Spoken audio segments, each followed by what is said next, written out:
What's up, everybody? This is Jeff Moore, currently serving as the CEO of ICE. And before we jump into today's episode, let me take a moment to introduce Jane, the clinic management software and EMR that so many of us in the ICE community use in practice.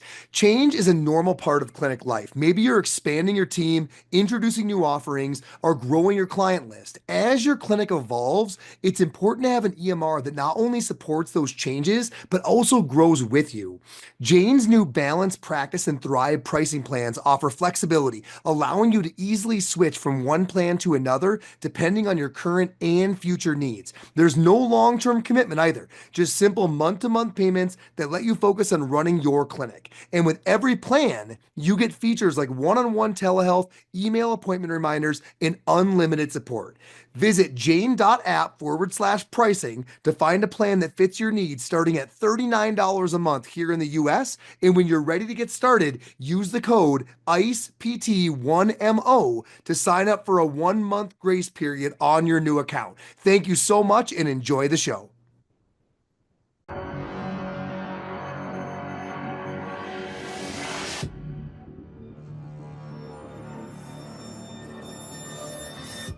Jordan, of all time, your favorite song to play live on the guitar. Favorite song to play live.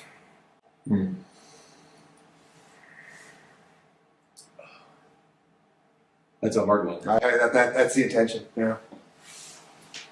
None of them have been given me so far.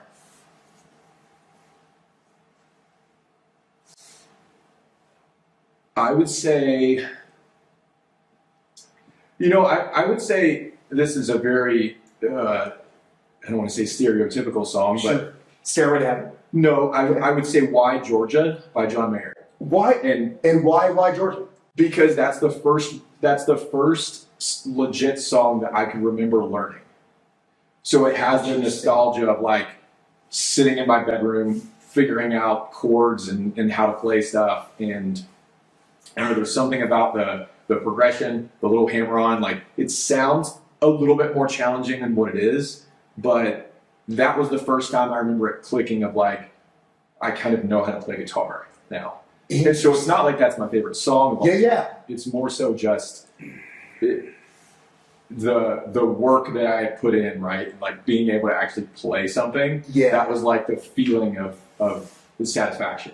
I love. Would you play that in church? Because you played in the church band for a long time, right? No. Okay. No. Okay. Not a church jam. I played in bands outside of that. That was my the steady gig. Yeah, the church stuff was the most like professional environment that I was in. Yeah, all the musicians were contractors. This was just like starting out playing in like pop punk bands and sure. going to school with buddies. Do you still play that? I do, not out anymore. Do you see a day where that comes back? Maybe. Okay. People have asked me all the time. Yeah. And it's more, I don't know, it's more so just a time thing. Like I miss it. But yeah, I mean, I think I could see myself maybe like a cover band or something one day. Absolutely. So dude, let's chat about the clinic and we're going to get right into it. So Onward started in 2019. You started the first location with Zach Long, and it has now grown to 35 plus clinics. So we're adding a lot of them. But the point is not so much the amount of clinics we have, but I think what is really unique about kind of what we're doing at Onward. So why don't you first set the stage for the listeners, just what Onward Charlotte specifically looks like regarding locations, number of staff, maybe even a bit of who's doing what, but kind of like dial everybody into the Onward Charlotte ecosystem. And then we're going to chat about what makes it special, because that's where we want to go with the episode. Yeah, so Onward Charlotte was the first location of Onward Physical Therapy, right? It's obviously in Charlotte, North Carolina. And we're in the process of building our third location out currently. We have 7 therapists. Okay. And our model is a completely out-of-network, cash-based physical therapy clinic. So we don't take any insurance. We're not contracted with insurance. I would say my role personally is creating what I envision the physical therapy brand to be. Okay. And so that could be something like training our people to have certain levels of clinical reasoning, like from a granular skill set standpoint. Yeah. But it also could be what color are the walls, right? And everything in the middle of those two things. So it's developing the team, but also developing what our look and our brand is turning into and becoming, that is translated to all of the clinics across the country. So, dude, what drove, because you teach all over the place, so you're always in other clinics. I mean, you're seeing 20, 30 different clinics a year over a number of years. What do you think the big misses are? Because this is not ever talked about. I mean, when you think about being successful in physical therapy, no one's talking about the color of the walls until you started talking about it. When you walk in, what do you just feel kind of like a gut punch of like, gosh, you know, this could be so much different and by different better? The biggest question I would ask when you walk into a clinic, and really this is just a medical clinic, aside from just physical therapy. Yeah. The question I would ask myself is, would I hang out here? Mm-hmm. Not would I get treatment here, not do they do a good job, yada yada, but would I just have a cup of coffee? Would I drive here to have a cup of coffee and hang out? Yeah. And the answer, 99.9% of the time in any healthcare environment, is absolutely not. Right? It's number one, it's probably a shitty cup of coffee. Yep. And it's going to be beige carpet, beige walls, beige ceiling with bright fluorescent lights. That's the overall setup of the healthcare system in America. Relatively uncomfortable chair. That are all lined up one by one. You have incredibly awkward old sitting magazines, right? Yeah. And you're in some sort of lobby with maybe a TV playing a commercial for a medication. Yeah. I'll never forget, man, when we were first starting Onward and you were like, dude, it's got to be somewhere you want to hang. And I was like, that is such an odd. I mean, no one's ever brought that up in the field of physical therapy. Where did this interest start? Like, why do you think that as we began to launch these clinics, why do you think you focus so much on that? Like, it's just not where your mind would normally go. Well, I think from the beginning, we had to have a way of differentiating ourselves. For sure. Right? Besides just doing a good job from like a skill set standpoint with physical therapy. Yeah. Everyone thinks that should happen. That's a pretty common. Sure. We think you think you do it better maybe, but overall that was agreed upon. And I'm sitting there thinking, like, what's our entry point into this? Like, how are we going to differentiate ourselves? And it's not skill set. Because number one, most patients don't actually know what your skill set is. Yeah. People in the profession know based on your credentials and courses and yada, yada, yada. But generally speaking, when you're deciding who you're going to go see, or if I choose this therapist versus this therapist, they're not thinking, well, this person is likely more skilled, right? They're thinking something that would make them make that choice. So my obsession is, what is that something? Like when you're scrolling through the list on Google, right, of all the places near you, and one of them catches your eye and you click it and you say, I think that's the spot I'm going to go to. What is that? What's the thing that clicked in that person's mind and made them choose that? That's what I'm obsessed with. And it has nothing to do with, really anything to do with physical therapy and doing the actual job of rehab. So if you're a listener and you're like, dude, I don't know what is cool. Like, I wouldn't know it's cool. I've never thought about creating an aesthetic or an environment that feels that way. I've really just thought about getting the degree, getting the skills, getting the right equipment. This is, for most people, a very foreign domain. Yeah. What over the years until you became a physical therapist do you think gives you a comfort level of knowing what does create that feeling of wanting to hang in the spot, or hey, the spot's just kind of cool? Like, where does that come from? Where would somebody else go to learn it? That's a pretty foreign area. So, first off, I think you have to pay attention to yourself. Okay. Because everyone makes decisions throughout the day, but they're all subconscious. Yeah. So when you choose one restaurant versus the other, something made you choose that, right? Maybe it was the menu. Maybe it's you heard from somebody else that they had there's a lot of things that go into decision making that we typically throughout the day ignore or don't think about. So if you step back and start thinking about your thinking, right? Why did I choose that? When you're scrolling through Instagram, right? And you stop on certain things, or what is it that made you do that, right? And if you start applying that to your life, then for yourself, you can figure out these are the things that I enjoy. These are the things that I think are cool, right? And to back up for just a second. Absolutely. It's not like in the clinic, these are the only things that I'm focused on, right? Because you have to have a baseline skill set to be able to focus on these things. Like, I think having a really solid skill set in the physical therapy world is what gives you the permission to focus on these things. Because if you don't have the requisite skills, this is assuming that you have a good product, right? Yeah. So if I know that my skills are dialed, my brain is free to focus on all of the other things around it.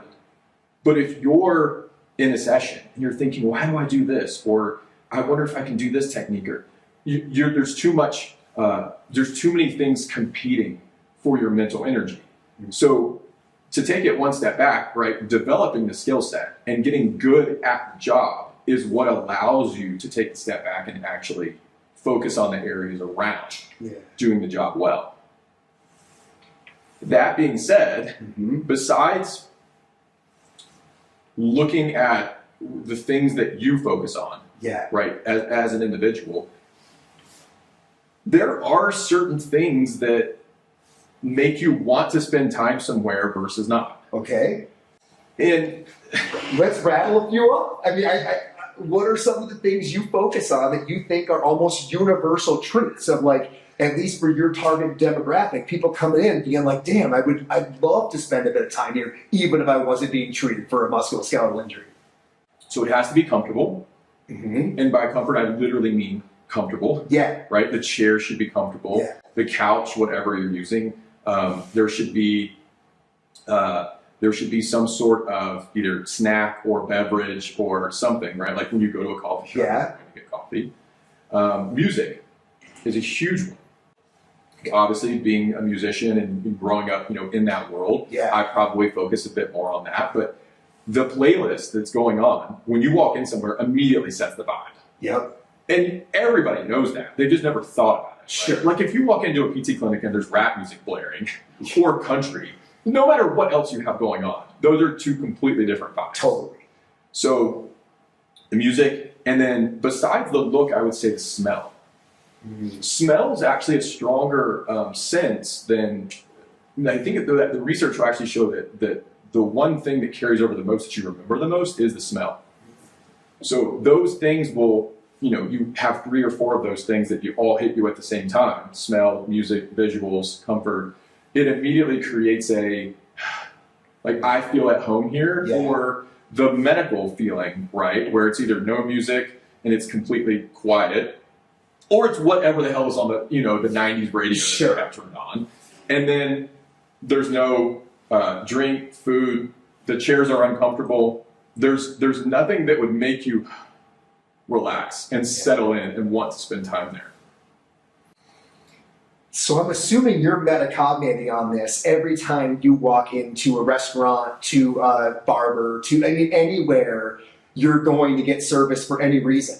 You're encouraging that everyone listening to this, like, hey, take a second. And if you feel really good, why do you feel good? What's around you? What's happening? And just anything out of the ordinary. Yeah. Right? But your answer is yes. I can't help, I'm always thinking about those things. And aside from, early on before PT, aside from music, my entire work career was restaurants. Prior to PT. So it's naturally kind of built, the service industry, right, is built around small things are big things. Totally. Because 10 or 15 small things adds up to not only a better experience for the guest, but a better tip, right? Which is how you make money. And so naturally, all of these small things that you think about, from greeting the guest, right, to the food coming out on time, to timing the appetizer, to all the things that would happen, right, in the flow and the art of delivering a good meal, the exact same things apply to the clinic. When you're deciding what those things are going to be, are you thinking it's what you would like, or you think it's what the patient would like? How do you get in the right lane there? It's got to be a combo, but I would say more for myself because I am my avatar. Like when we think about Onward Charlotte, I want to build a clinic that I would enjoy hanging out at, that I would enjoy going to and spending time at. And so I think that's where the passion comes from. Is I'm not creating it in the sense of it's for me, but it is for the person who is me. Yeah. So when I think about is that cool, or do I want to? It's if I would enjoy having that at somewhere else, right? If I go to a restaurant and the server does something that's unusual, or you go to the bathroom and there's something that's just completely out of the ordinary, I'm making a mental note of that. It's so interesting because, right now there's a lot of clinics opening up that people aren't in their own autonomous space. And this ability you're speaking of is sometimes wholly absent. I mean, you're completely dependent upon whoever is running that spot that you've maybe got a sublease in or whatever. Yeah. That I think really is one of the arguments. One could even say it's awfully hard to create a premium experience without a premium space. I don't care what it is. I don't care if it's a food. I'm not saying you couldn't go to a food truck and get a good meal. You could. The food could be good. But a premium experience, I think that's tough without being able to build your own premium space. I think the key word is premium. Yeah. Because you can get a really good deal at a food truck. Sure. But I wouldn't call it premium. Right. So those are two different things, right? You can get extremely good care and extremely good rehab in a multitude of spaces. Yeah. But I do agree with you, to build a premium space requires autonomy. I mean, the days are changing where the consumer has to feel, especially with the huge trend towards direct pay or out-of-network or cash-based practice, the consumer needs to feel like they received the premium experience because they feel they're paying a premium price, right? So like, gone are the days of the $10 copay when you were really just there to have the mechanics of your knee worked on. When you're paying a couple $100s for an hour, you're expecting that hour to have a variety of excellent things. And it brings me to the next question. If you were to answer straight up, when somebody walks out of the door and they feel wholly satisfied, like the ROI was massively worth it, what percentage of that do you think was the care that was provided? And what percentage do you think was all this other stuff that you're talking about building around this experience? I think that percentage is uncomfortable. I'm ready. I'm curious. Yeah. I would say 70% are the things that happen outside of the skill. And a lot of it are things that happen before the person's even there. Yeah. Right? So it's not like the moment they walk in is when the timer starts. Yeah. And it's going to determine the experience. It's not those 60 minutes. Talk a bit about, up until that moment, things that happen that you curate the experience before you even meet the person. So from the first, really any piece of content that they see, right? So social media, obviously. So if they go to... Getting to know, yeah. You know for sure, like, anytime you're making a decision now, you're looking at that person's Instagram. And that wasn't the case at that show, right? Yep. So you were only, before then, you were only looking at their website. And maybe they were on Google or something like that. You read a few reviews. But now you're actually seeing the person make video, make content, right? So you can see from that angle, is that dialed? Or not even, are they funny? What's their personality? Like, you can actually get an idea of who the person is before you go see them. Mm-hmm. Obviously, the website, and not just a website looking good, but is it simple? Is it easy? I would say transparent as well. Yeah. Me personally, anytime that I am going to seek out a service, I want to know how much it costs, and I want the person to be straight up with it. Like, I want to know right then, this is what we charge, right? So I think transparency is another one. And then maybe the person calls and wants to chat a bit about their problem. How engaging is the person on the phone? Are you just answering their questions, or are you genuinely curious about that person, right? How quickly can you get that person in? Yep. Do they have how seamless is the scheduling, the intake, right? How easy is it to find your location? Just no friction across all those time points. Exactly. I called, the right person answered. It was easy to navigate the website. It was easy to get booked. It was I know what I'm paying. Like, just the person experiencing zero friction across every one of those touch points. Exactly.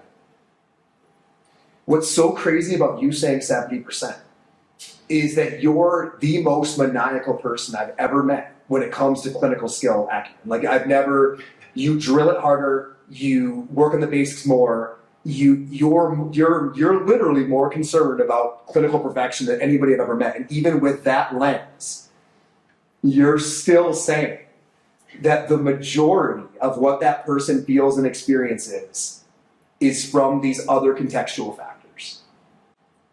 I would even say the better my skill set got, the lower the percent of it applying and mattering towards the overall experience. Whoa.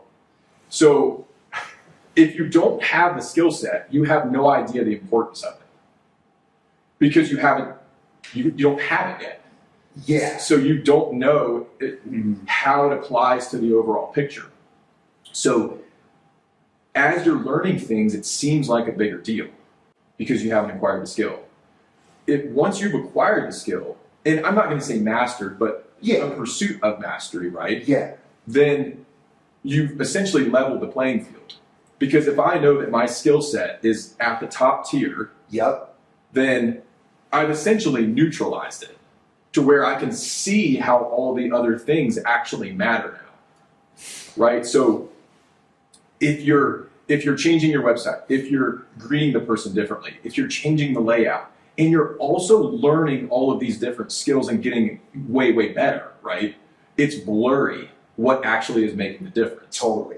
If you have all of that dialed and you're only tweaking all of the things around it, you can actually tell what matters and what doesn't. While your skill set is changing and progressing so much, you can't isolate the variable that's making a difference because that one's moving so much. Mm-hmm. So if other things are changing, who knows? Exactly. It also has allowed, as Onward has grown, and we have, somewhere between 40 and 50 locations currently. Yeah. We have a lot of therapists that have pretty good skill sets, right, across the board. Yeah. But all of our locations and all of our clinicians, it's not like they have the same trend on growth and how busy they are. You have some that are just dramatically, crushing it from month one. You have some that have a nice, slow, steady increase, right? Yeah. And on paper, maybe they have the same skill set. But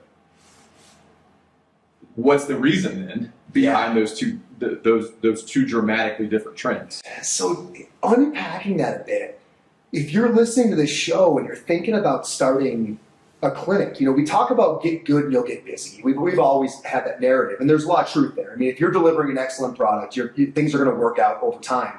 But like you said, it takes a lot of bandwidth to make that move. Yeah. And while you're doing it, very, very hard to be zoomed out and not in your own head, to be able to look at what the contextual factors are that are making a difference in that person's experience. Do you think people should hold off opening clinics until they've hit a certain, I don't want to call it autopilot, but they're at a certain level of clinical acumen and skill development that they can now, especially if you think it's the majority of the experience, have their RAM in those areas? I'm curious. Or do you think it can all be done at once? It's just the efficiency you have to acknowledge. You might not be able to fine tune some of that stuff until you've got the fundamentals down. The second one. Okay. I don't think that you necessarily need to wait until you have completely dialed your skill set in order to do that. But I do think there is going to be a certain amount of reps and years of experience before you can I think maximize those things. Mm-hmm. So you can definitely be working on things at the same time. Sure. Right? And it's not like the problem if you hold off, right? You say, well, I'm not going to open a clinic for 5 years until I've mastered these list of things. Is that, well, all of the other things that matter are not in the setting that you would be working in. So you would almost be working against yourself, right? Yeah, like if you're in these big medical systems, Where the because 70% I'm dialing my skill set. Well, right. Then all of the things that we're saying matter are not there. Yeah. So you're trading the 70 for the 30. Totally. So, dude, how do you teach this? So you've got multiple clinics in Charlotte. How do you make sure this is happening across these different physical locations? I mean, you're not in all of them all the time. Is there a checklist? Are you mentoring your clinicians on being aware of this look and feel? Is there a lot of autonomy with that? Is it more of a strict, like, these are our points of performance? How are you making sure when someone goes into Ann Onward Charlotte that they're like, dude, this is that premium experience. My shoulders drop away. I can't wait to chill right there. How do you transfer that? And maybe even beyond other onwards that you're really not in every day. Like, speak to that a bit. One is you have to use your services. So, like you personally use them. Yes. Okay. So if you're not using the product, you don't know what the experience is. You don't actually know. Like if you work at a restaurant, you should go eat there pretty frequently. And when I worked in restaurants back in the day, I would do that all the time. Yeah. I mean, besides, you know everybody and you're going to get a good experience Sure. with service, but you're going to be able to pick up on things that you wouldn't normally pick up on. Mm-hmm. Like I remember, it's a few years back, I went in for a session with one of our clinicians, and I'm laying, I think I was maybe getting some work done on my neck or shoulder or something. I'm laying face down. And I could see this spot on a piece of furniture that was so dirty. You can't see it standing. Interesting. And I was staring at it like pissed. Yeah. Because I'm like, everybody's in here. Yeah. But I would never have known that if I wasn't actually in the position that every other person is. So that's the number one. All the steps. Do you have every? We do. It's not required, right? But it's encouraged that we usually a clinician. I'm not going to say they pair up with another, but you have your a couple people that you typically are going to regularly, maybe once a month, once every couple months. You should go get some treatment and have the experience. And not do the half-ass just like throw some needles in my shoulder. You should actually do the experience. You should have an hour session. They should be doing an evaluation or whatever they would do the exact same way, right? You should have some things that you're working on outside of that. They should tell you what's going on. Like you should actually receive the product. Mm-hmm. That's the only way that you're actually going to know, right, what the product is if you perceive value. Because if you don't perceive value, nobody else is. So if you wouldn't use it, for sure, if you wouldn't pay it, then why are you charging other people for it? Absolutely. What is your process when you go to buy anything? I mean, if you're talking about these small things mattering, right? When someone walks in, what the couch is like, what the fridge is like, what's in the fridge, everything about your clinic. Do you have a process? Right now, you're building out a new clinic. How do you go about this? Is there a system? Yes. Yeah. But the system is basically explore all of the options until I have no doubt that the one I've chosen is the correct one. It's not a very efficient system. Didn't sound efficient. It sounded expensive. I'm just thinking, so last week, here's this very small example, right? So we're rebuilding the carts in the clinic that we have some of the equipment on. Yeah. The stem unit that we use for dry needling and a few of the little baskets, the hold things. The stem unit I have sitting on a laptop stand, essentially. So it sits about an inch off the ground, right? So it's lifted just slightly. I ordered 14, I believe, laptop stands that are all, I mean, if you just look at them, you'd be like, those are 14 the exact same thing. They're not.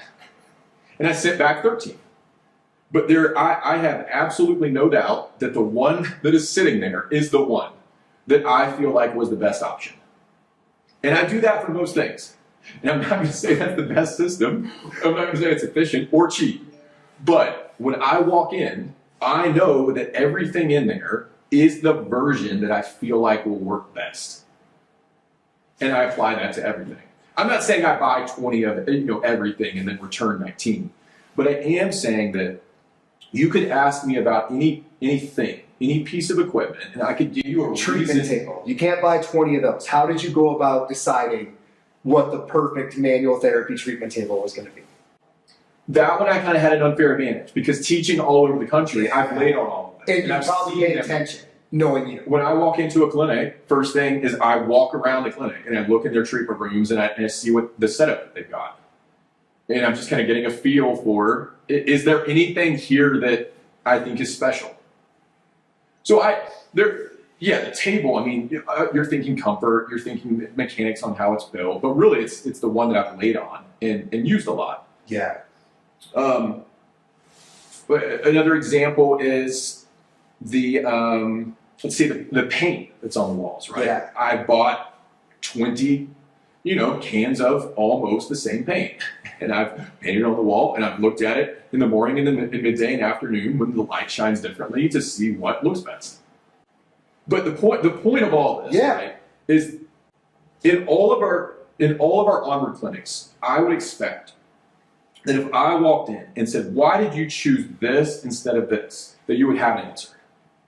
And it doesn't matter whether it's on the walls, whether they've thought about it. It literally doesn't matter if it's the one I would have chosen or if it's the one you chose. All that matters is that you put some baseline level of thought into it, that you have an answer. That is everything. Because if you apply that every single thing has not a correct answer, but an answer that I've given thought to, that mindset translates into everything in clinic. It's so interesting because whether you go into somebody's house, somebody's gym, you can tell the people that were intentional about their space development. It feels different. For sure. It feels authentic. Like they're sharing something with you, that they're proud of. Yeah. Not that they're embarrassed of, that they're proud of. And that's a different vibe. And it doesn't matter if it's your style. For sure. But it's intentional and it has thought behind it. And that little idea of all of these small things, right, add up to not only your style, but add up to something that's meaningful. I think that even that intentionality translates into your clinical care, right? Yeah. Because if you care that much about what the laptop stand is, I'm pretty damn sure that you care about the person in front of you and getting them better. Yep. Because if you care, right? If you care about this, you care about this. So if I care about all of these small things, and if our people care about all of these small things, I don't have to wonder if they care about their people and getting them better. Because those two things go hand in hand. Dude, that's a profound comment. And it's almost more profound when you flip it on its head. If you don't care, you don't care. Like when you look at a beige wall, you're like, this person doesn't. Then what are the odds that they maniacally care about the way you're actually being treated inside that room? That's not a switch that turns on and off. And I think if you care, you care. Unfortunately, if you don't care, that's part of the low value feeling I think we perceive in a lot of spaces. It's the bathroom test in restaurants. Unpack that. You know this. You're in the restaurant world, right? Yeah. I mean, the number one thing, there's a few key things, but the number one, when you walk into a restaurant, go to the bathroom. Yep. That will tell you 90% about what you need to know about that restaurant. What's your number one thing in a clinic? When you walk in, what is the bathroom test for the clinic? When you go teaching and you roll in, when you look around, what is it? It's in the treatment room, Yep. the cart setup. For sure. That's the litmus test. Yeah, and all clinics will have some sort of Of course. Yep. whether it's like needles that are on it or cups or like tools, whatever. It's that. What are you looking for in the cart? Any sort of care. Any sort of care. I teach, for the past 7 years, let's say 25 courses a year, something like that. 23 out of the 25 don't care. Haven't even thought of it. What do you see that proves that on the cart? It's as if you just put everything in a bucket and just dumped it on the cart. Yeah. There's no organization. All the wires are just hanging out everywhere. No, you just don't care. Dude, people are sitting there thinking these are small things, and they are. But one of my favorite Walt Disney quotes, somebody said that he was overly maniacal, right, in setting up these lands that he sets up. And they said you can't see it. Kind of like you said about the 14 different laptop stands. And he said, no, you can't see it. You can sense it. You people sense perfection. You don't see perfection. Yes. You sense it. And you only sense it when someone has decided that little things are big things. And they've done all of those. And you sense it. So one of my all-time favorite books is Unreasonable Hospitality. Yeah. Right? Yep. Coach Gar. Fantastic book. One of the things he talks about in there is the accumulation of marginal gains, right? And so the example that they use, or that he uses, is back in the day it was British cycling. So they brought in, I can't remember the name, but they brought in this person, right, to optimize the British cycling team. And the idea is all of these small, meaningless things, right, when you change 30 of those, add up to something meaningful. Yeah. So what he did is he broke down every component of cycling in the smallest form that you can, right? So like what you're wearing, and the outfit, and what it's made out of, and how this is 1 degree different than this. Yep. You broke it down into as many components as you possibly could, and then you optimized each of those components. And those 2 or 3 of those things in isolation are meaningless. Yep. It would make no difference. But when you have 40 or 50 1% betters, right, it adds up to the British cycling team being dramatically better over the course of a few years. And the same thing applies here, right? Whether it's healthcare, whether it's the restaurant, it's the laptop stand that the stimulant's on. It makes no difference. In isolation. In isolation, Yeah. right? But 40 or 50 of those 1% betters, right, adds up to going back to the original question of what makes somebody choose one thing versus the other. It's that. It's 100 1%ers that you've taken the time to dial that somebody else hasn't or won't. Somebody who's listening to this and they're buying it, but they also know they've been focusing a lot on the 30%, not a lot on the 70%. Do you think it matters where they start? If they're going to start reflecting, and let's say they do have a skill set they're pretty darn comfortable with, again, Yeah. No one's a master, but they've gotten to a point where they're where they need to be. Where do they start? Where does someone who's never given this, which I think is 95% of physical therapists, where would you recommend they start?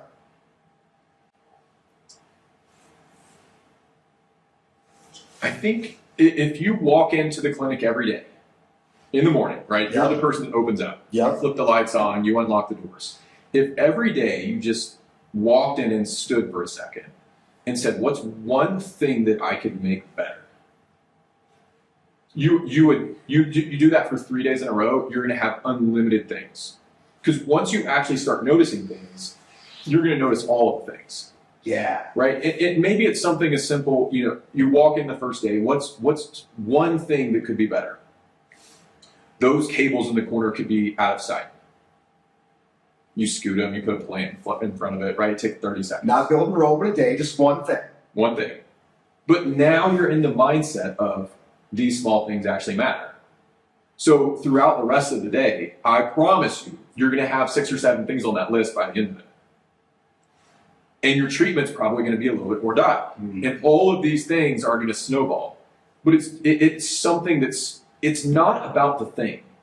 It's about the mindset that betters the thing, right? So where you start is irrelevant. It doesn't matter. It doesn't matter if you paint a wall a different color, if you change the music just a little bit, whatever, if you move a cable. It's the mindset of I'm going to make sure that this clinic is a fraction of a % better when I leave versus when I start the day. Develop a habit of noticing. Walking in pods. Habit of noticing. Is that fair? Yeah. Have you always been like this? Have you always noticed? Or were there things in your hospitality career or things that had made you become this way? Where you walk in, the first thing you do is look at everyone. Have you always noticed like this? I think so. Yeah. I think it's more so a little bit. I don't want to say an obsessive personality, but kind of that. I don't want to say that, more so just for my ego. Yeah. Right. But whatever it is, I want to fully understand whatever it is I'm working on, right? So when I started out playing guitar, I basically just locked myself in a room for 6 months until I could play the stuff I wanted to. I didn't take lessons. I took a few like way later on, but I just figured it out. Like you were talking about with skill set. I mean, every day after PT school, I just stayed for an hour and practiced. It wasn't that.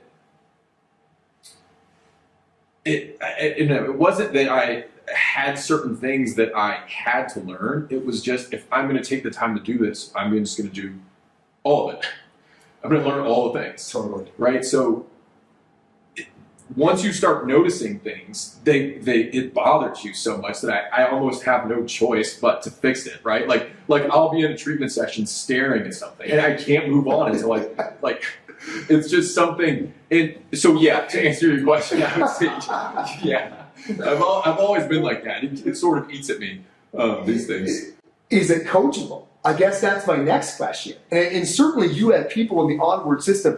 I'm not like this. I think being around you all these years has made me a lot more like this. But is it coachable?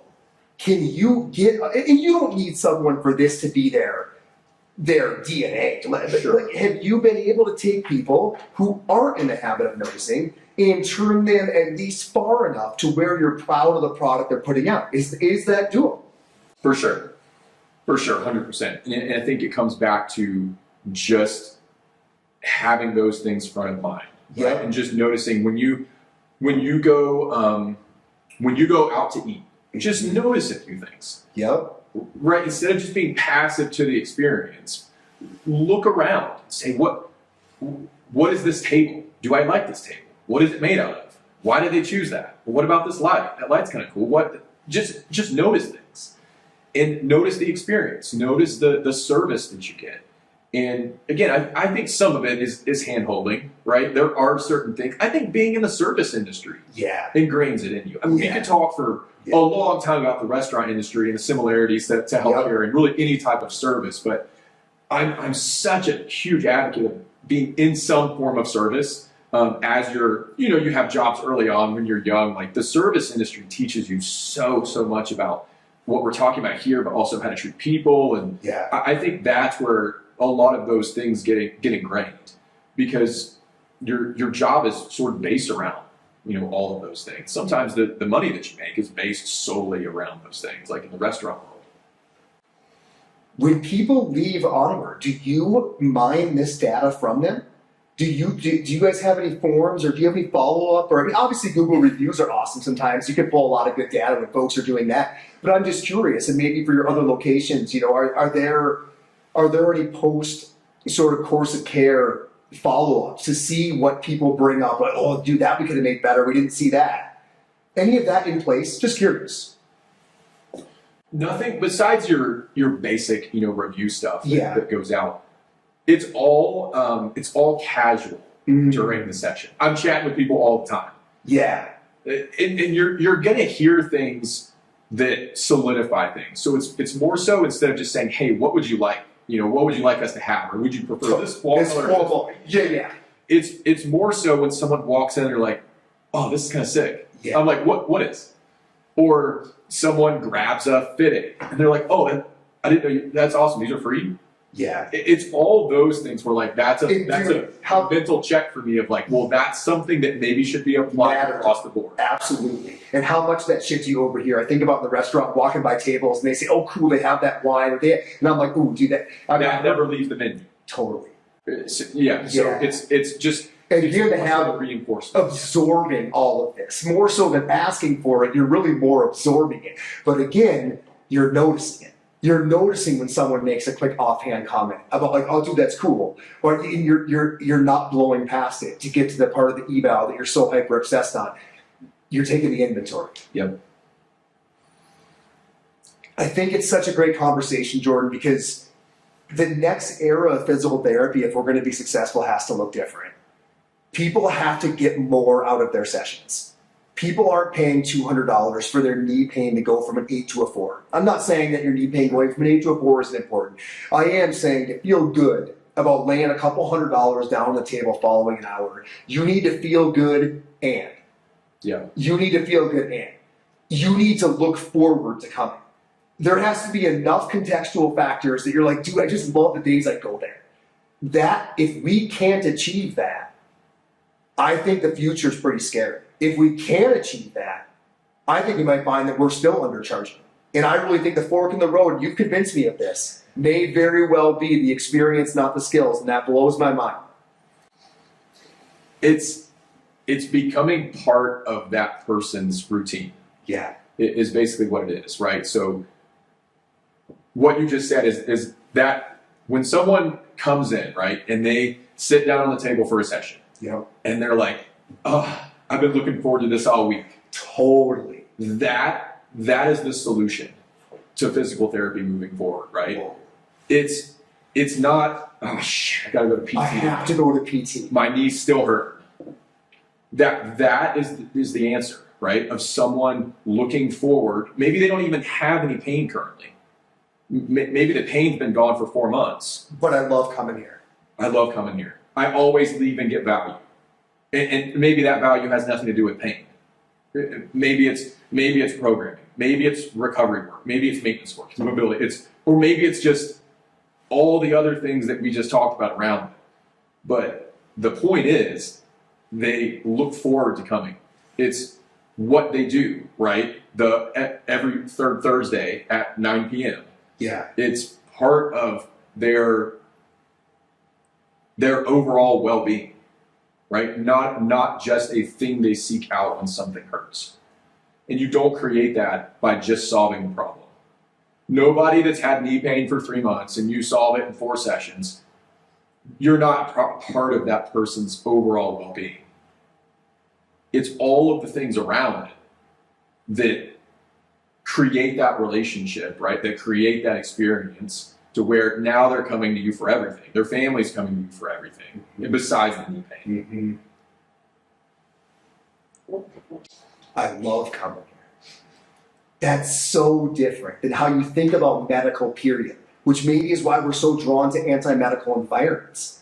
Because literally a medical appointment is like the #1 thing that you're like, I'm dreading doing that. And we're shooting for the exact opposite. Dude, I love coming here. Love coming here. I was checking my calendar to see when my next session was, right? Yeah. Versus, we're gonna take off work again. At first, the amount of variables that factor into that can overwhelm you, right? Because there's so many things that go into I love coming here. The way the place looks, the way it smells, the way it sounds, the people, if they're being checked on, taken care of. But just do one a day. Just change one angle on the bike. Just change one part of the jersey. Just keep changing. Get in the habit of noticing. Keep changing one thing at a time. That's it. That's it.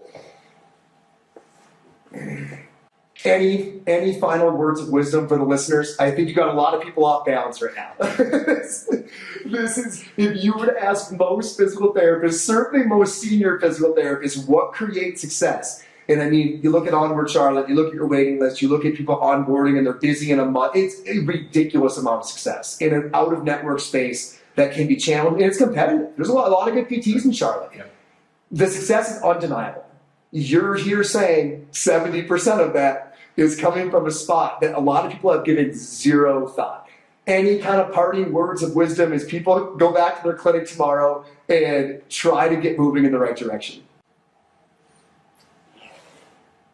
I think going back to the very beginning is don't mishear that you have to have the baseline skill set. Okay. Right? Because let's call it a 70%, right? Like an optimized experience. Yep, I like that. An optimized experience around a mediocre skill set is still not the answer. Gotcha. The 70% only matters when the 30% dial. The food's got to be good. Correct. I don't care how cool the restaurant is. I don't care how friendly the waiter is. The food has to be good. And that's the skill set. Yeah. So #1 is you have to get good. Don't get so enamored by this conversation that you're blowing past that. Yeah. But once you have that, right, it comes back to just change one thing. this is an overwhelming conversation if you've never thought about it. For sure. I still get overwhelmed with all of the things that could be changed and nuance, the options, and it's endless. It's overwhelming. If you just change one thing, that is the answer. Right? 365 1% increases over the course of a year is a dramatically different clinic. Choose one thing and change it. You heard it here first, folks. Get in the habit of noticing incremental gains. Jordan Berry, thanks so much, man. Yeah, thank you.